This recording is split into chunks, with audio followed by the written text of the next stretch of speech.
What's going on again, everyone? Joe and Mike back again, buildassetsonline.com. We have another question. What do you do when high-ticket dropshipping suppliers don't have price lists and they want to come at you with like a quote? Like you got to get a quote for each time you get a product sent out. I feel like we've encountered this or variations of this a few times. And we've given this example on the show, I feel like before. One time we were looking into really doing like these big display freezer cases, like kind of the stuff you see on like Webstaurant store. And when we were contacting the suppliers, they got back to us like they didn't even send us a price list. Like they sent us like a magazine in the mail, and it had all these prices. I didn't even understand how to go through it, so we just said forget about this.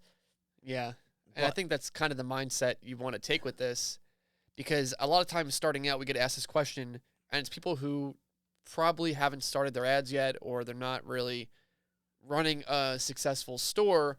And so we always talk about the path of least resistance, the lowest hanging fruit, whatever you want to call it. And a lot of times this is not it.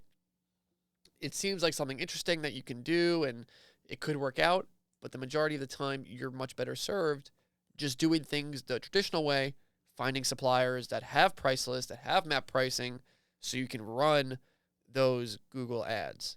So that would be the first layer of the answer, is if you're not already making sales, probably not the best idea. If you are making sales, maybe you got a bunch of display cases, whatever, and now the big Kahuna brand, they only do quotes, but they have good demand and you know that you can sell these products, then what do you do?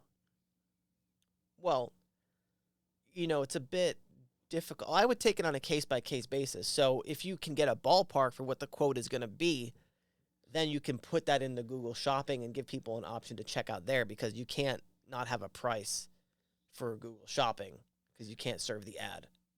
Yeah, so you may not be able to do Google Shopping in some of these instances if there's no price. But what you can do is you can run a text ad for these products. And so, brand X display case, and then it goes to a more traditional type landing page where you show, the pictures, you show the benefits, whatever. And then the call to action would be like, get a quote. And then they contact, like a contact form. And then you can follow up with the customer, see what they want, build them the quote. Right. And that's what you do. And then it becomes more of managing. Well, what I was thinking, Mike, is if you want to do Google Shopping, you can have a price in there and then have a call to action on the page to get a lower price, request a quote now, or something like that. We've done this once. Do you remember the situation? No. So we were selling something, and you were not able to advertise the price on the product page. You had to call for a quote. And so what we did was, we had to call for the price, whatever. What we did was, we had the price built into the back end of the product page, but we went into the code and we removed the add to cart button.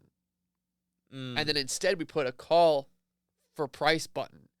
And so you'd hit that button and it would call the website. I don't know about the terms of service legality of that with Google Shopping, but it may have been not very legal what we did. But anyway, it turned out to be not worth it. Well, legal is not the right word, but whatever.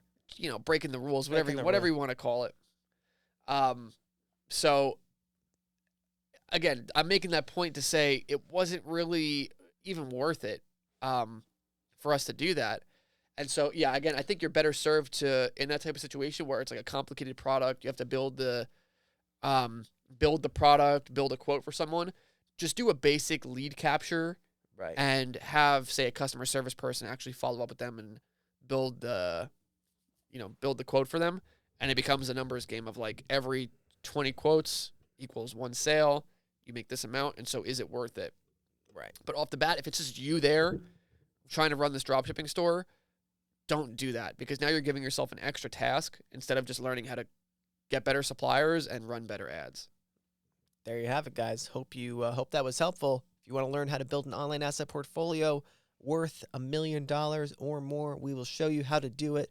buildassetsonline.com/playbook. Go check out the class, and we'll see you in the next one. Take it easy.